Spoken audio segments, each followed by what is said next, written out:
ఇక్కడ వాళ్ళు అలాగే అంటారు కానీ నేను 15 నిమిషాలు తీసుకుంటా టైం, నా సంగతి నాకు తెలుసు. పవన్ కళ్యాణ్ గారి గురించి నేను ప్రత్యేకంగా చెప్పాల్సిన అవసరం లేదు. ఆయన మానవత్వం పరిమళించిన మంచి మనిషి. ఎంత గొప్పవాడంటే చాలా గొప్పవాడు అని చెప్పడానికి మాత్రమే మనకు చేతనవుతుంది. చిన్నప్పటి నుంచి ఆయన 17వ సంవత్సరం నుంచి నేను చూస్తున్నటువంటి వ్యక్తిగా నాకు తెలుసు.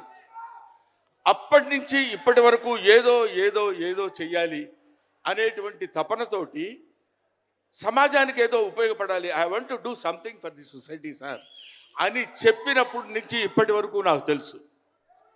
అప్పటి నుంచి ఇప్పటి వరకు ఎదురు లేకుండా తనంతట తను వేసుకున్నటువంటి బాటలో నడుస్తూ వెళ్ళాడు తప్ప ఎవరి బాటలో నడిచి వెళ్ళలేదు పవన్ కళ్యాణ్. మైండ్